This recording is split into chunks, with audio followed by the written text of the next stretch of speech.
Ano yung sabi dito? Sinong president ngayon na RWO years? Na lang kaya nagtanim ng impeachment survival mood. Sabi ni Doc Romero. Ito na. Speaking of tanim impeachment, ganito yan mga kababayan. Ngayon, yung attorney na si Andre De Jesus, na isang DDS, nag-file ng complaint kay PBBM. Ngunit yung 5 grounds ng impeachment ni PBBM, lahat po yun ibabasura lang, sabi ni Edgar Erese. Ngayon, sabi naman ni Aimee, mga kababayan, may patutsada siya. Ito na, mga kababayan. Ito, mga kababayan, ang patutsada ni Aimee. Huwag na kayong umasa.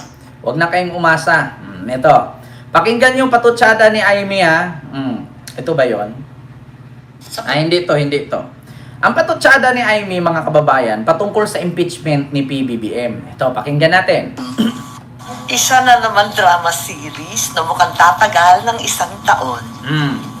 Kilala naman natin sino nag-file at anong background. Kaya, yun nga, baka drama series lang to para sa 1 taon.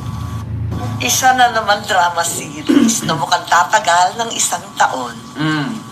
Kilala naman natin sino nag-file at anong background. Kaya, yun nga, baka drama series lang to para sa So ngayon mga kababayan, ang ibig sabihin dyan ni Aimee na drama series, yan daw yung tanim impeachment ni PBBM. Ganito yan. Alam nyo mga DDS, huwag nyong itulad si PBBM at mga loyalista na pareho ninyong bobo. Bakit? Ilang beses na kayo bumanat kay PBBM, puro kayo palpak. Lahat na lang ng filing, lahat ng tirada, lahat ng mga isyong nilalabas at binato kay Marcos, puro palpak. Ngayon mga kababayan, ito po ang problema dyan. Nagkapalpak sila ngayon sa final nilang impeachment laban kay PBBM, mga kababayan. Nagka-problema sila ngayon kasi yung i-final nila na 5 grounds, babasahin ko mga kababayan, yung 5 grounds na impeachment ni PBBM ay lahat po yun mababasura lang. Bakit? Ito po.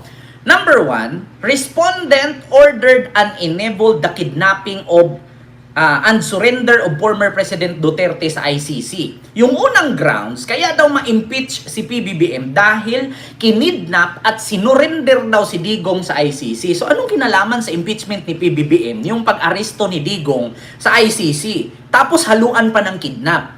DDS lang po ang gumagawa niyan. Pero ang sabi nila, yun daw si Attorney Andre De Jesus ay abogado daw ni Lisa yan. Eto na. So ibig sabihin pala, kapag abogado ni Lisa, hindi na pwede maging DDS. Si Topacio nga kung sino-sino ang hinahawakan eh. 'Di ba? Si Topacio, question ba natin kung sino-sino pinaghahawakan niya? So si Andre De Jesus hindi na pala pwede maging abogado ni Lisa noon? Kasi hindi na siya pwede mag-DDS ngayon? Wala tayong karapatan na diktahan kung sino mang tao ang sumuporta, mga kababayan. Ngayon, mga kababayan, nung nakita nila na palyado, palpak ang impeachment complaint, 'di ba? Mga kababayan, nung palpak ang impeachment complaint, mga kababayan, ng mga DDS, ibinato nila ngayon ang background. Ibinato nila ngayon, mga kababayan, yung background kay First Lady Lisa, na abogado daw ni First Lady Lisa, itong si Andre De Jesus. Mga kababayan, abogado daw ni First Lady Lisa. Kaya ang sabi ni Aimee, mayroon na namang drama na filing. Alam naman natin yung background nung nag-file. Kasi mga kababayan, itong si Attorney Andre De Jesus ay ito po'y abogado ni Lisa noong nagkaso kay Glenn Chong. Dito sa mga sinabi ni Glenn Chong patungkol kay Lisa, na tinawag nilang Lisa Butod, Lisa Tanas, Lisa Pandak, Lisa Unano, kung ano-ano pa. Tapos kung ano-anong pinagbabato nila. So ngayon mga kababayan, inisyu nila ngayon kasi bakit? Palpak. Katulad niyan. Si attorney, ano ba yung pangalan nun? Regal Oliva. Si attorney Regal Oliva, hindi kasi nila kayang ma-reach yung utak. Kasi matalino eh. So, nung nakita nila na ang trabaho pala, ang amo pala ni Regal Oliva ay ang kapatid ni Martin Romualdez, ang sabi agad nila tuta ni Romualdez. Tapos yung pananamit ni Regal Oliva, parang si Imelda Marcos, ang sabi nila, inspired daw kay Imelda lahat. Kaya tuta daw ni Bangag si Regal Oliva. Sinipa nila, mga kababayan, sinipa nila ngayon, yung kanilang kapwa DDS kasi hindi nila kaya na nabibisto at nabubutasan sila. Ganun yan. So ngayon mga kababayan, itong kanilang impeachment complaint, na alam nyo mga kababayan, isang taong drama daw ito, sabi ni Amy. Kasi bakit? Sabi kasi ng Congress ni Edgar Erese na mababasura po ang impeachment. Kasi bakit? Lahat po ng mga nakalagay doon na 5 grounds ay wala pong kinalaman sa presidente yun at walang ebidensya. Sabi ko nga, kung yung 5 grounds ng impeachment ni PBBM na may isa man doon na patunay na sangkot si PBBM, burahin ko yung channel ko. Una, respondent nag-order daw na kidnapin si Digong at isurrender sa ICC. In-order daw ni PBBM na kidnapin si Digong. So dyan mga kababayan, wala na. Hindi tatalab yan. Pangalawa, drug addict daw. Bangag, addict, kung ano-ano, nagpupulburo, nagkukok, ngiwi-ngiwi. So ngayon mga kababayan, may record po si PBBM ng drug test niyan. Puro po yan negative sa lahat ng records. So, hindi rin po yan tatalab. Kasi mismong si Vic Rodriguez nagsabi niyan. At mismong sinabi ni Harry Roque yan na maskin krimen, wala siyang nakitang record maskin sa Amerika kay Bongbong Marcos. Sinabi ni Roque yan. At sinabi din ni Vic Rodriguez na puro po negative si Marcos sa droga. So, pangatlo, bakit daw hindi ivinito itong program appropriation at unconstitutional provision ng General Appropriation Bill ng 2023, 2024, 2025 at 2026? So ngayon mga kababayan, question nila ito, kung hindi yan, kung vinito ni PBBM yan, di saan kukuha ng pondo lahat ng politician ngayon? Saan kukuha ng gagamitin lahat ng ahensya at saan kukuha ng pondo si Sara pamasahe niya palipad sa iba't ibang bansa? Kung vinito ni PBBM yan. Sige nga, saan kukuha ng pampasahod ang gobyerno ng kanilang mga empleyado kung vinito ni PBBM lahat yan, 23, 24, 25, 26? Di ngayon, ang tatawagin doon, mag-shutdown ng government. Anong mangyari sa ating ekonomiya kung mag-shutdown ang government? Sige nga, kung ivinito ni PBBM ang General Appropriation Bill ng 23, 24, 25, 26, do you think hindi mag-shutdown ang government? Wala na tayong Pilipinas ngayon. Patay ang ating bansa. Saan kukuha ng pampasahod? Saan kukuha ng pondo? Saan kukuha ng pang-ayuda? Saan kukuha ng dyan, ang Pilipinas? Kung i-shutdown ni BBM ang 23, 24, 25, 26 na appropriation bill or general appropriation bill. Sige nga. So ngayon mga kababayan, hindi pa rin yan tatalab kasi ang isipin ng mga kongresista at senador, oo nga, kung i-veto ni PBBM ang 23, 24, 25, 26 na budget, saan kukuha ng sahod ang mga congressman at senador, mayor, barangay official, local government? Mga tanga lang eh.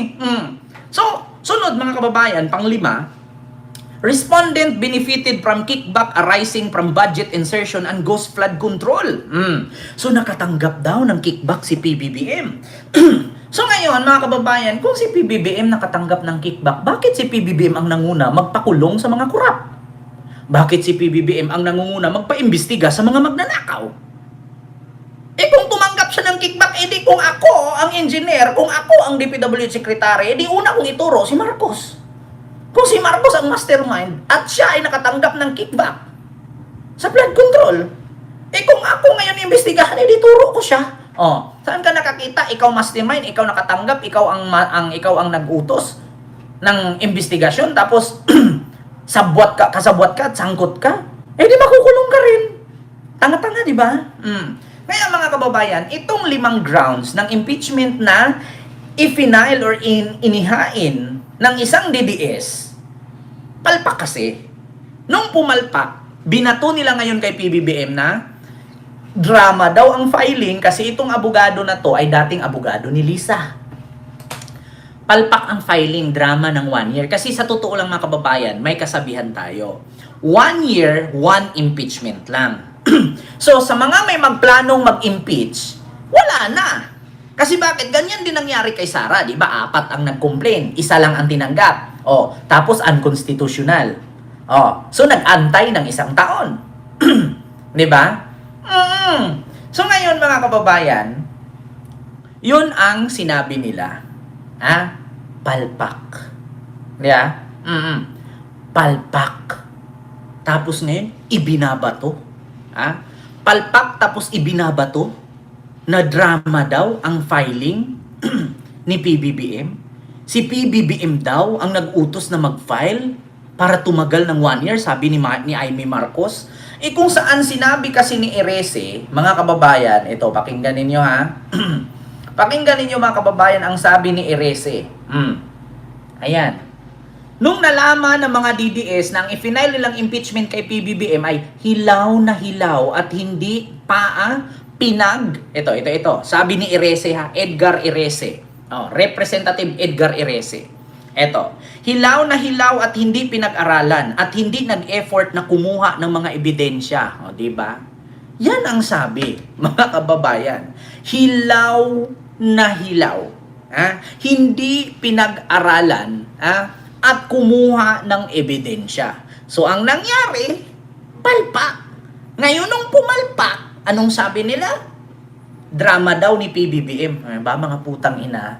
Ilang beses na kasi kayo bumira kay PBBM, hindi tumatalab. Simula kay Gutesa, pilit idinawit si Romualdez, si PBBM, nawala si Gutesa. Lumabas si Saldico, mali-malitang pera. Nawala si Saldico, na which is si Saldico pa ngayon ay hinahunting at makukulong. Tapos ngayon, lumabas na naman ang 2 witness na hawak ni Lacson. Tapos, parang galing beer house lang. Hindi nga halos mabigkas-bigkas ang pangalan ni Curly at ni Romualdez. Tapos nagpi-face mask rin, parang kay Kibuloy lang. Tapos ngayon, nag-file ng impeachment. Hindi pinag-isipan. Hindi nangangalap ng ebidensya. Hilaw na hilaw, sabi ni Erese. Palpak na naman, mga DDS. Palpak na naman. Gawain ninyong palpak. I-reverse psychology nyo sa mga loyalista. Huy, tanga. Ang mga loyalista at kakamping hindi bobo gagawa ng impeachment, walang ebidensya. Sige nga, saan ka kukuha ng ebidensyang kinidnap si Digong at sinurrender sa ICC? Paano kayo nakakita ng kinidnap pero nabibisita ng anak? Saan kayo nakakita? Bakit daw hindi vinito ang budget ng 23, 24, 25, 26? Di o ngayon walang sasahurin si Sara. Saan kukuha si Sara ng panggastos niya pag biyahe-biyahe pamumulot ng basura sa bundok? Diba? Kung ivinito ni PBBM. Kung ibinito ni PBBM ang pondo ng 23, 24, 25, 26, isipin ninyo kung saan pamasahe si Pulong. Paglipad niya sa dahig, saan kukuha ng pamasahe si Sara? Saan kukuha ng pangpasahod ang lahat ng ahensya ng gobyerno kung gibineto ni PBBM yan? Tapos sabi nila, si PBBM daw ang mastermind sa corruption. Saan ka nakakita ng mastermind? Tapos pinapaimbestigahan mo at ipapakulong mo. Saan ka nakakita? Kung ikaw yung mastermind sa corruption, nagpapaimbestiga ka, ano yung tangahan lang? DDS lang ang gumagawa ng ganun. Kunwari may gumurgur sa liig. Saan ka nakakita? Nagurgur ka sa liig pero yung bodyguard mo 355? Sige nga. DDS, utak DDS lang yan. Gumagawa ng ganyan. Yeah? Diba? Ganun yan mga kababayan. Ganun ang katotohanan. Diba? Ang daming DDS, gumagawa ng iba't ibang account. Tapos nagsasabi, bakit ko daw nire-remove? Nakita nyo bang nire-remove ko? May ginawa ba ako nire-remove? Kanina pa ako nagyayaw-yaw. Kasalanan ko ba nare-retract yung mga message ninyo, mga tanga? Mga DDS, huwag kayong umaaray. Huwag ko daw i-remove. Nakita mo bang nag-remove ako? Ang daming tumitira sa akin. Tanggapin nyo na mga DDS, mga bobo talaga kayo. Magpa-file kayo ng impeachment, tapos pumalpak ang impeachment kasi walang ebidensya. Diba? Halos 5 grounds, walang ebidensya. Sige nga, sa 5 complaint or articles of impeachment ni PBBM, yung grounds na sinasabi ninyo ang dahilan para ma-impeach si PBBM, magbigay kayo ng isang ebidensya. Una, kinidnap si Digong, sinurrender sa ICC. Paano kinidnap? May warrant. Bakit kay PBBM nyo isisi, si Trillanes ang nagkaso? Di ba? Sabi ko nga, kung may ebidensya kayo dyan sa 5 grounds na yan, burahin ko yung YouTube channel ko. Mismo mga kongresista na nagsabi, hindi pinag-isipan, hindi naghanap ng ebidensya, palpak. Tapos gawaing mali, gawaing palpak, ibato kay PBBM. Di ba? Tanggapin nyo na. Diyos ko. Tapos ngayon nagsisisi kayo, hindi kayo makapag-file ng impeachment ulit kasi 1 year, 1 impeachment lang. Hindi kasi kayo nag-iisip mag-file. Hilaw. Dapat pinag-isipan nyo yung impeachment complaint ninyo para hindi mabasura. Sige nga, pagdating yan doon kay Sandro Marcos, kasi si Sandro ang, di ba, ang magtatalakay niyan. Baka matatawa lang si Sandro dyan at sabihin ni Sandro, Mr. Chair, Your Honor, mga co-colleagues, anong masasabi niyo dito sa unang grounds na ang aking ama daw ay nag-order na kidnapin si Digong at isurrender sa ICC? Pagtatawanan kayo ng mga kongresista, pagtatawanan kayo doon, ano akala nyo sa mga kongresista? Si Sara nga lang yung naging vice president sa pangalan lang pero sa requirements, sa totoo lang kung credentials lang ang pagbabasihan para si Sara maging vice president, hindi po siya mapasok. Totoo yan mga kababayan. Kung credentials lang ang pag-iisipan para maging vice president si Sara, mas mananalo si Risa Hontiveros sa kanya. Kung si Sara si Risa maglalabanan via credential, hindi boto, mananalo si Risa. Kahit sa boto, hindi mananalo si Sara. Bakit? Sa credential pa lang bilang politician, anong nagawa ni Sara? Nakapagpakulong ba siya ng Peking Chinese? Nakapagpakulong ba siya ng rapist na pastor? Nakapagpakulong ba siya ng leader ng kulto? Nakakapagpatakbo ba siya ng isang spokesperson na magnanakaw ng at saka drug tawag dito, human trafficker? Wala siyang ganun. Sa credential pa lang, mga kababayan, hindi mananalo si Sara. Kaya wag niyong ismulin ang utak ng mga kongresista na hihimay dyan sa impeachment complaint na yan, pagtatawanan kayo niyan doon sa Congress. Si Pulong lang ang a-agree dyan. And the rest wala na. Diba? Si Pulong lang ang a-agree dyan sa impeachment na yan. Di ba kailangan makaboto sila dyan ng 200 plus ba, I think? Para ma-impeach si PBBM sa Congress, 200 ka congressman ang pipirma. So, paano ka pipirma kung pagtatawanan lang yung impeachment na yan? Kaya nga ngayon, binaliktad nila, drama daw, si Lisa na naman ang pagbintangan nila. Inutos na naman daw ni Lisa na mag-file ng impeachment para walang makapag-file. Alam niyo, sa totoo lang, apakagaling ninyo Yeah? Apakagaling ninyo gumawa ng kapalpakan. Di ba? Napakagaling ninyo gumawa ng kapalpakan. Sa totoo lang, mga DDS. Tapos pag pumalpak, ibato ninyo sa kalaban. Kayo lang naman. Sino bang tanga si Lisa? Magpa-file ng impeachment sa asawa?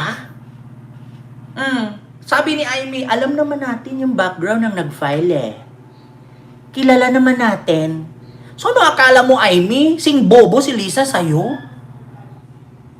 Si Lisa na naman, pinagbintangan nila na nag-file ng impeachment na drama ni PBBM. Saan ka nakakita yung asawa mo magpa-file ng impeachment sa asawa?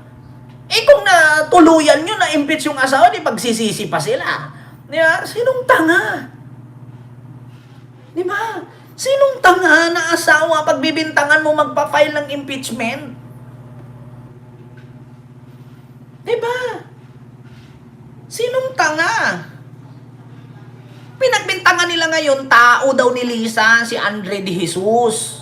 Oh, inutusan daw ni Lisa na mag-file ng dramang impeachment at palpak.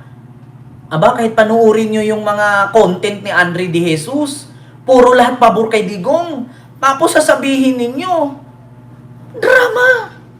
Pagkatapos ninyong sipain si Regal Oliva na peking DDS, ngayon si Andre De Jesus na naman ang sisipain ninyong peking DDS. Ano to? Ano to? Mga DDS. Ano yan? Kapalpakan ninyo, isisisi nyo sa iba? O hindi ba naman kay tanga? Ay, Diyos ko. Pagbintangan pa nila si Lisa, mga kasyungaan, mga bobo, tanga, inutil, uto-uto, patay gutom, manyakis, mahirap, pangit, pango. Definition ng DDS. Kita nyo yan? Mga animal.